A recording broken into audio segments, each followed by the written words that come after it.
know that you have an internal hormone powerhouse that can energize you through menopause and beyond? Hi, I'm Denise Stegall, the Menopause Mentor. Welcome to today's episode of Healthy Living, Happy Life podcast. We're talking today about, let's see, sometimes it feels like we're on a hormonal roller coaster, right? During menopause. When I say during menopause, I really mean through perimenopause and through the menopause transition into post-menopause, because it's not a one-day occurrence. It's a long-term challenge. So some days you feel fine, right? You feel good, life is good. Others, not so much. Here's the truth, though. It's not in your head. You're not just waking up going, oh, I don't feel good today. Oh, what's going on? No, your body's actually responding to powerful chemical shifts. These are biological changes that happen naturally to a woman. We know this. We've always known that at some point in our life, we're going to go through menopause. And now, ladies, if you are here, guess what? We're experiencing it. So my goal today is to help you decode some of the signals of these hormones so you can support your body instead of fighting it. Because I know a lot of days it feels like we're fighting our body or it's fighting us back. So perimenopause into menopause, this is not a smooth decline. It would be lovely if it was. If we just woke up one day and we're like, oh, I'm postmenopausal. Yeah, right. That would be nice, wouldn't it? But instead, we've got the roller coaster of the spikes and the dips and the loop-de-loops and the WTF is happening to my body, right? So what's going on? Estrogen and progesterone, the hormones we have always thought of as fertility hormones, those hormones to have babies, those are declining. Estrogen and progesterone are not only fertility hormones, these are hormones for life for women. What else is happening? Our testosterone is dropping. Yep, we have testosterone. Not a lot, not as much, obviously, as men, but we do have testosterone, and it is really an important powerhouse hormone for us, and that is declining. Then, with estrogen and progesterone declining, this can actually spike our cortisol levels. And our cortisol is that flight or fight hormone that we have. So that can spike, and that can actually affect us in many, many different ways. For many of my clients, as we talk, it's one of the spike is really helping or causing them to struggle with sleep first and foremost. Insulin becomes harder to regulate. So these are your powerhouse hormones: estrogen, progesterone, testosterone, cortisol, and insulin. These can be a huge powerhouse. But right now it seems like the power is kind of declining and, we're on 50% rather than 100%. But we can fix that. Our body is basically right now doing its best with these new instructions, these new chemical reactions that are happening in our body, right? The key here is to work with what's happening, not against it. So what are some of these annoying symptoms? And we talk about these very often, but I think it's important for us to reiterate them many times because so many of the symptoms of perimenopause can look like some other health issue, specifically mood swings or low mood. Mood swings are one thing, we understand that, but this low mood, if we just kind of feel ho-hum on a regular basis, many times that is seen by doctors as either anxiety or depression. And yes, it could mimic that, but it's not the underlying cause. So yes, mood swings and that low mood. Belly fat that won't budge. You kind of woke up one morning, you had that tire around your waist, and you're going, where did that come from? That is because of a decline in estrogen. Sleep disruption. How many of you are waking up in the middle of the night and are wide awake? Mind's just going, not really thinking about anything in particular. Now, yes, stress can add to this. But what we find in menopause is either we have trouble falling asleep or we have trouble staying asleep. And then there's this low libido, like who wants sex anymore, right? Our body just doesn't feel it. It's just not happening. And along with that, the motivation's gone. Not just motivation for sex, but motivation to do things, like do the things we used to love to do, right? All of a sudden, we just don't have the excitement or the passion for it. This one is really frustrating. And this is something that when clients tell me I've been on a diet, but in the afternoon, I have this, I have no energy and I have to get a coffee or I have to get, sugar cravings. I start craving sugar at 3 o'clock in the afternoon. This is actually all part of our powerhouse hormones quite working where we need them to be. So yeah, these things can, if it was just one of them, it would be okay. But more often than not, we're experiencing all of these at the same time. And so they're not annoying, right? They're life changing. They are affecting our lives in so many ways. But truly, this is what chemistry is saying. Your chemistry is talking to you, right? And once you see patterns, you can begin to support your body in a different way. So let's talk about this hormone dream team a little bit more in detail. So estrogen, always start with estrogen, right? That's our powerhouse. That's our multitasker. Sorry. Estrogen, just so many things. We have estrogen receptors throughout our body. Every organ in our body has an estrogen receptor. So no wonder why when our estrogen starts to decline, our whole body starts to go bonkers and we don't feel like ourselves anymore. So it influences our mood, our metabolism. Hello, there's that belly fat. Our memory, muscle tone, brain function, joint health. Wow. Oh, and osteoporosis is bone density. Oh my gosh, lots and lots of things.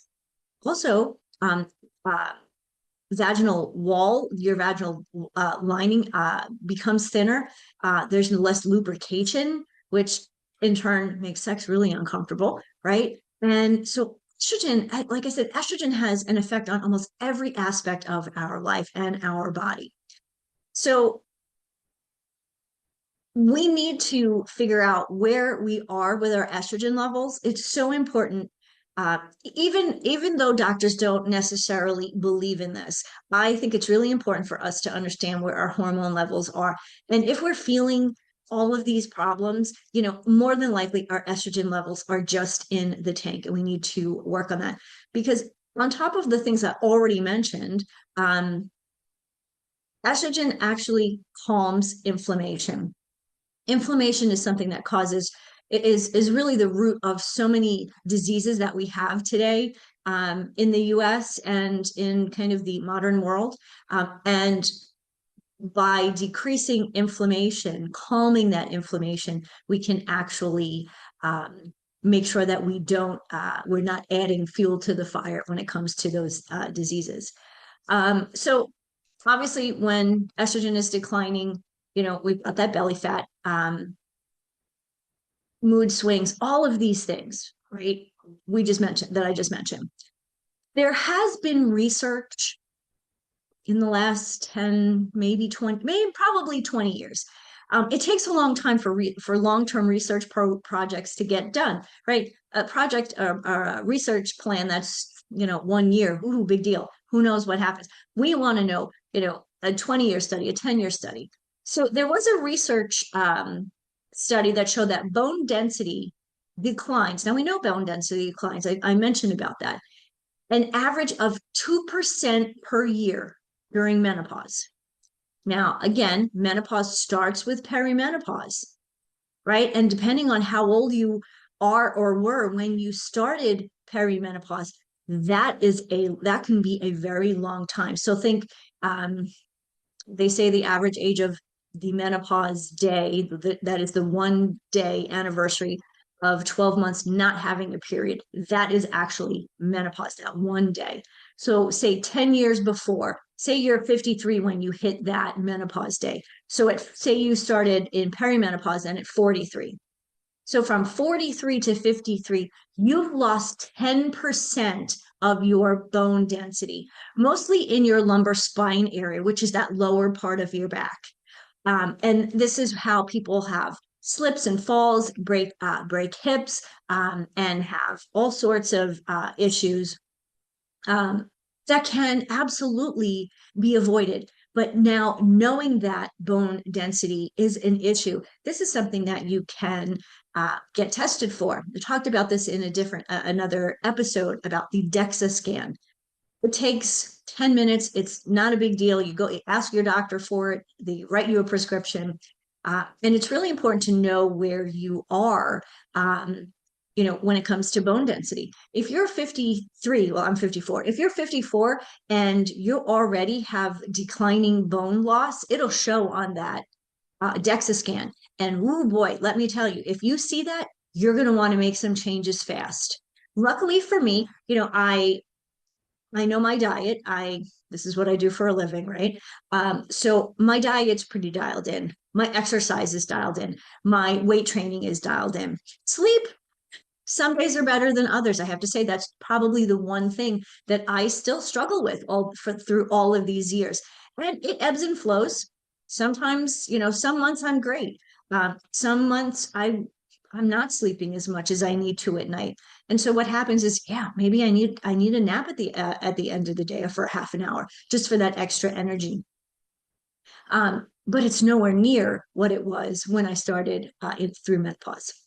Anyway, so estrogen has so many effects in our body. I specifically talked here about bone density because it really is something that we're not ever talked to by our doctors until we hit our 60s. Well, if you're in your 50s and you already have bone loss, waiting till you're 60, 65 is really when they start to recommend a DEXA scan. Wow, that's 15 years of bone loss that you could be actually fighting. So let's move on. Progesterone, our next powerhouse, dream team hormone, is your calm and sleep hormone. Just mentioned I have a little bit of sleep trouble. So progesterone is something that I need to pay attention to. When I do, progesterone is that like built-in chill pill, which apparently I do not have. I'm from New York. You can take the girl out of New York for 23 years, but somehow New York is still in the girl, and it's really hard for me to chill. So progesterone is something that I really pay attention to because it helps stabilize your mood, it reduces stress, and really supports that deep sleep. I take a progesterone supplement. I've been doing that for many years and it helps. Has it been perfect? No, nothing's perfect in life, but it's better. When your progesterone levels dip, another thing that I think is always interesting is you definitely feel more restless. Like part of it is because you're not sleeping, you might be a little antsy, but you get overly sensitive. This is not a time to sit and binge watch Hallmark movies because one, you'll go through the tissue box like crazy. But it's one of those things we really struggle with our emotions when our progesterone dips. And again, as I've mentioned many times, struggle with sleep. Here's an interesting piece of science that I didn't know until not all that long ago. And I think this is really interesting. Again, this dream team, they work together, they go together, and we need to really understand them for many reasons. But here's something that I think is really important for us to know when it comes to menopause and stress and progesterone and cortisol, which we'll talk about in a second. So here's where stress plays a role when it comes to these hormones. Under chronic stress, which is stress that we experience every day, and high stress, your body diverts pregnenolone.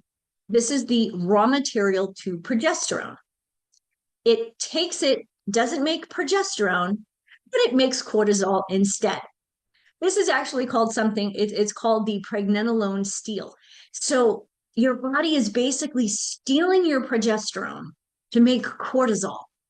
But we need the progesterone because we're not sleeping and we have mood problems and all of the things I just mentioned. So with less progesterone now, we're going to have more anxiety, more sleep disruption, and that emotional overwhelm that sends so many of us to the doctors kind of going, please help me, please help me. They often want to give us an antidepressant, but yet the bottom line is the underlying cause is our progesterone levels are dropping and could be getting stolen by cholesterol.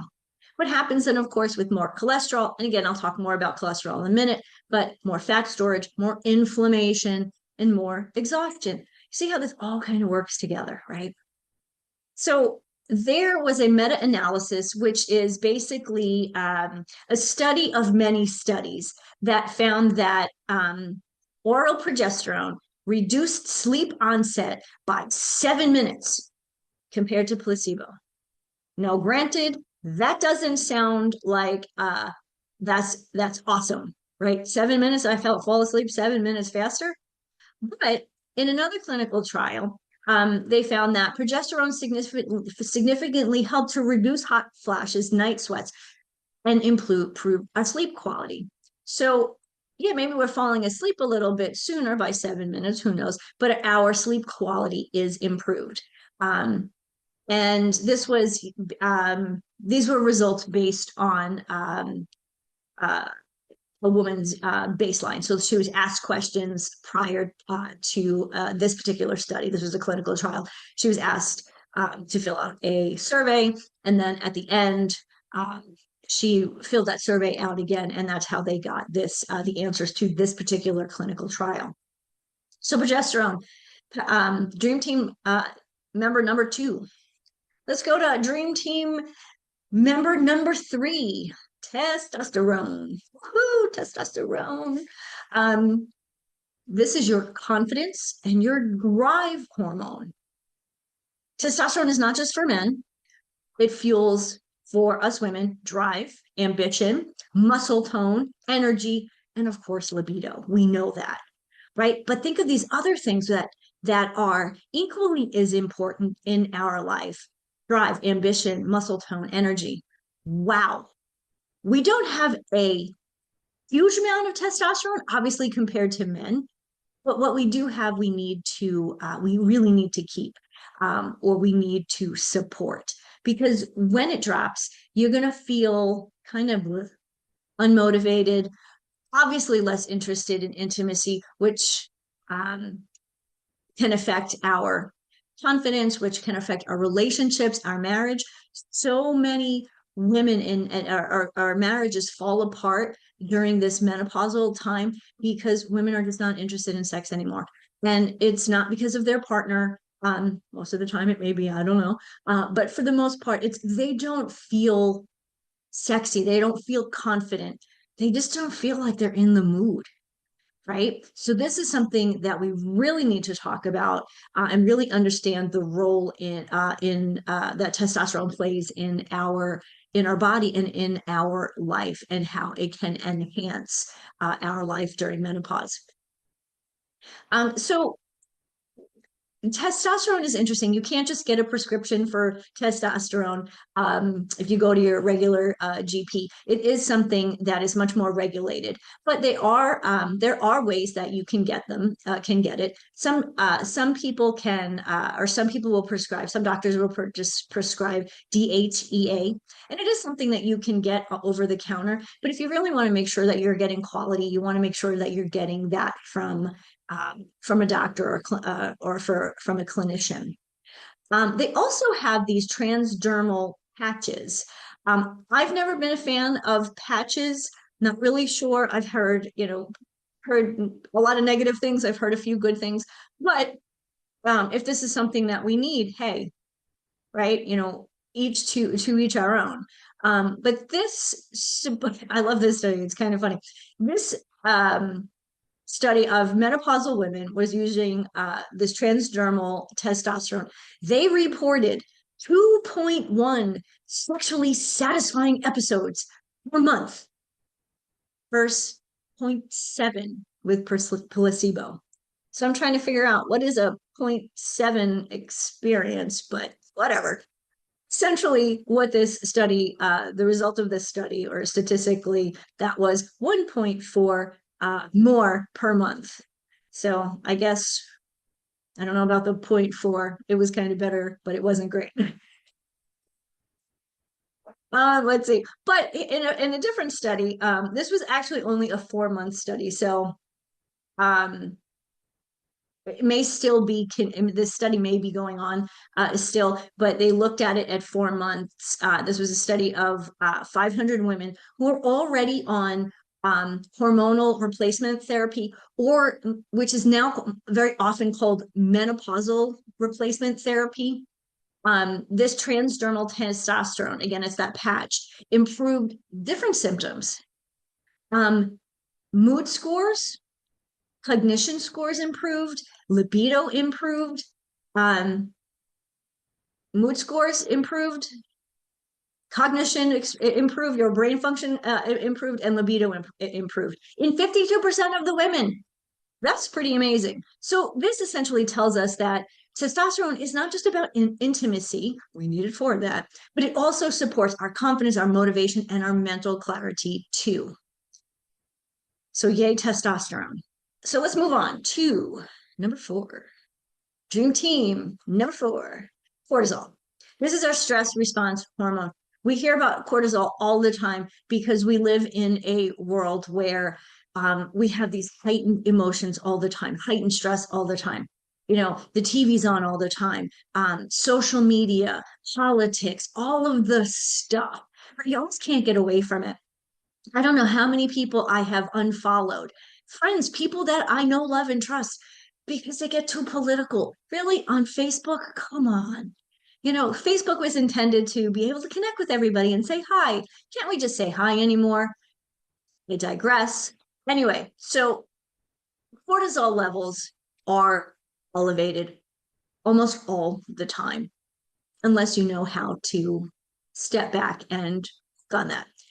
But cortisol essentially, it's kind of like your built-in alarm system. Like, hello, something's going on. It helps you react to threats and keeps you going during emergencies, right? This is the proverbial, you know, back in the day in the Serengeti, if you were getting chased by a lion, you know, your cortisol levels would increase, you know, that stress hormone. So, you know, you could run faster, get out of the way.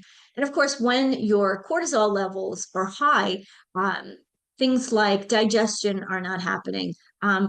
Libido's not happening because you don't need those when you're running away from a lion. So it actually suppresses many of the things that are going on in our body naturally. So some of the other challenges we have, weight gain, more weight gain. I thought estrogen did that. Yep, it does, but so does cortisol.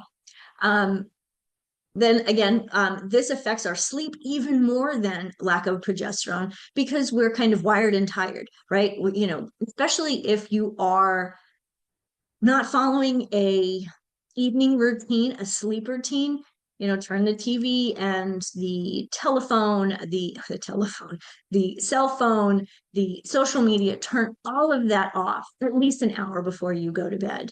And I will tell you another thing that people don't think of is if you have an e-reader, you should not be reading an e-reader before you go to bed. It will keep you awake. It'll keep you from sleeping. It's going to keep that cortisol level high. And so what happens is we're not sleeping. We're wired. We're tired. You know, we've got this nervous energy and we're just exhausted all the time. Mood swings get worse, emotional reactivity. So we're reacting to situations instead of responding.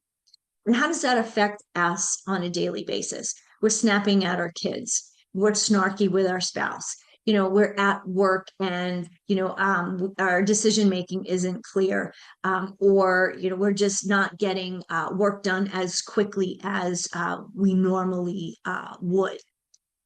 Then there's the blood sugar instability, which we'll talk about in a minute with insulin. When your blood sugar is unstable, uh, that again, this leads to more weight gain. You're hungry, you get these cravings, and then of course hormonal balances, especially low in progesterone.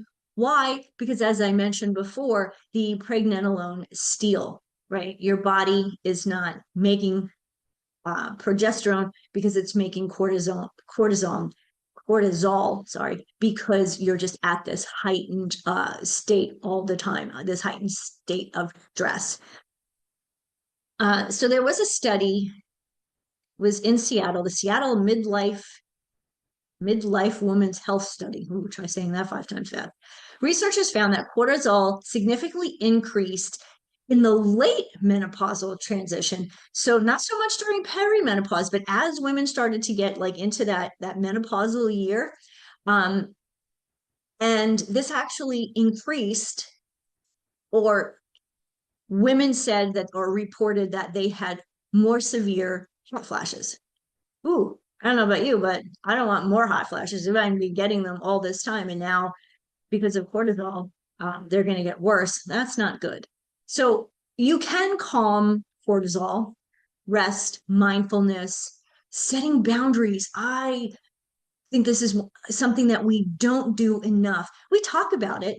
We talk about this a lot. If you're in business, you go to business programs, even at, wherever you work, they like make sure you know what your boundaries are. This is, when it comes to your calendar, block off time just for you.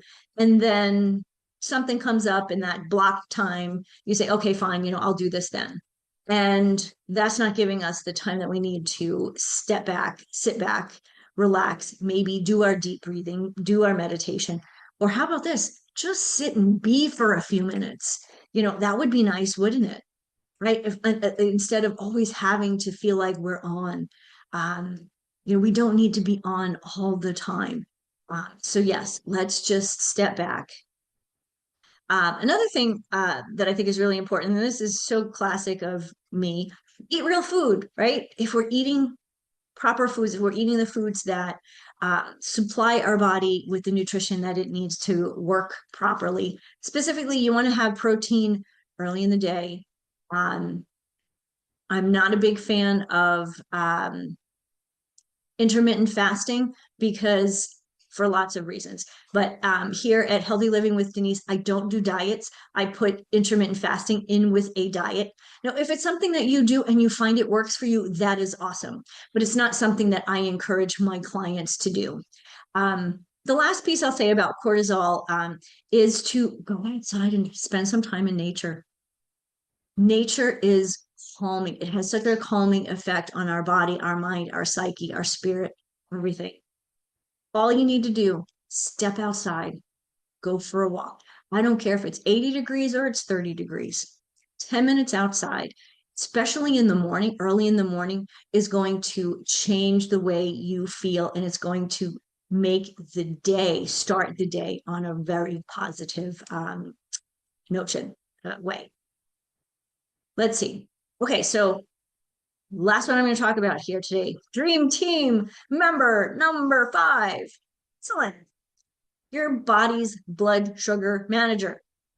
Insulin essentially helps move glucose sugar from your blood into your cells, right? Your cells need glucose. It's the number one energy. That's what it wants. Your cells want glucose for energy. When it works well, energy is stable. Metabolism is working like a charm. But if insulin is triggered too often from sugary foods, constant snacking, lots of processed foods, your cells essentially stop listening. You're just sending them too much information, right? This is essentially insulin resistance, and it's behind belly fat, sugar cravings, your afternoon crashes, and weight gain despite doing everything right, right? You're eating a good diet. So you think you're exercising, you think you're doing all the right things. But, you had a donut for breakfast. Oh, at 3 o'clock in the afternoon, you kind of felt like you needed a candy bar and a cup of coffee. This is saying something. The sugar, your cells are just being flooded with so much inflammation and so much glucose that what happens is your pancreas, essentially, when you eat, your pancreas secretes insulin, and then that gets into your cells. If your cells are too full, it can't take all the extra. So what it does is it stores it as fat, and then the next thing is, we start to get, we get those cravings, and so we get cravings, and so we eat. And so we eat, maybe we eat something good. Maybe we have a turkey sandwich. Maybe we have, a bag of Doritos. Who knows? Maybe we have a soda with that. And then all of a sudden, the pancreas needs to secrete more insulin, but the cells are already full. And so what does it do? It stores everything as fat. And you can see this horrible cycle there, right? So let's see. There was a meta-analysis in 2024, so a year ago. 17 randomized trials found that hormone therapy. I really like hormone therapy. I'm not talking about it here. I do talk about it quite often, and I probably will have a new episode on HRT and BHRT, which is bioidentical hormone therapy. That the study showed that, or found that, hormone therapy significantly reduced insulin resistance in postmenopausal women. Now, keep in mind, menopause is that one day, your anniversary, where you have, for 12 months, you have not had a period, right? On that day, you are menopausal. That very next day, you are postmenopausal, right? If you started menopause earlier, menopause transition, I'm 54, I am 3 years postmenopause, right? So this is important for somebody like me to understand, right? So insulin resistance hormone therapy significantly reduced insulin resistance in postmenopausal women. Now, at 54, postmenopause, right? My life expectancy is like till 84.